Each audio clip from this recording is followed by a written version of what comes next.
It's in Washington, D.C. They start and finish at the Pentagon.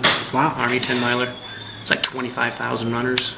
Really? Yeah, it's a big run. In fact, this year they sold out all 30,000 or 25. I forget. I think it's 30,000. 30,000. They sold out in like 36 hours or something like that. Wow. Online. Yeah, That's incredible. So anyway, because that's a good run to do in the fall, I said, "Oh, let me find something I can do in the spring." And when I saw this thing for the Red Sox Foundation in Mass General Hospital, I thought, "Well, this would be pretty cool." Yeah. And they said to do it, you got to promise to raise $1,000. I said, "Okay, I can do that." How is the fundraising? We're getting there. I'm about 70% of the way there. 70%. Yeah. Well, what they do is they basically take your credit card. So if you don't raise it, they're going to charge They're you. going to take you. Right. So, and I figured, you know what? If that happens, it's still tax deductible. So, Yeah. So worst case scenario is I get a big tax write off. What the heck? So, but I saw the commercial. Yeah, at the game. That's what kind of. Yeah. And I had my last assignment was at Fort Drum, New York, and the unit I was with up there, we had sent a large contingent. It was about 70 guys.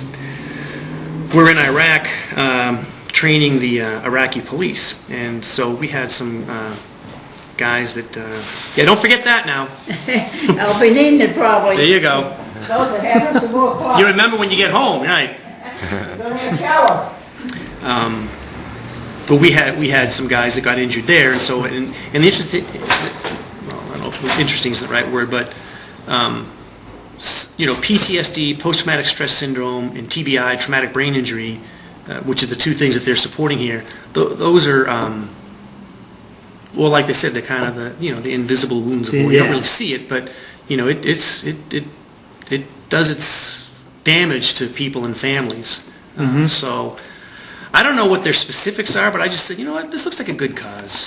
That'd be nice. And what the heck? So I get to run across home plate at Fenway Park. That's pretty cool. So I've never run in Fenway Park. I've been to Fenway Park, but I've never run the bases. But not the base. But I guess you get to cross. You get to cross home plate. Yeah, I was going to ask you how is that. That's kind of unique. Yeah. So that was the thing that was interesting, and I don't really know.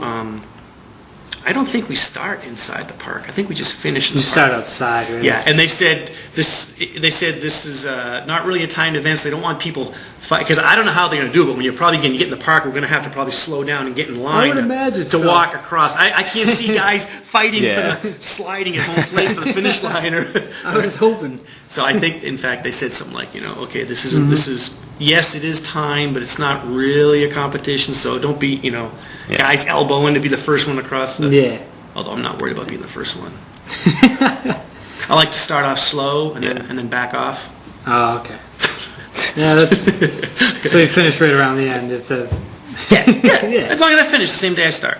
But 9K, I don't know why they picked 9K. And there's 10Ks. It's a weird number. When I talked to the lady, I think she was getting across the whole 9 innings, 9 strikeout kind of. Okay, 9 innings. All right, 9K. That's what I think they're trying to get across. But I know what you meant. Yeah, it's kind of like. Because I've run 10Ks before. Exactly. Because usually you'll have a 5K, 10K, half marathon, marathon. That's about it.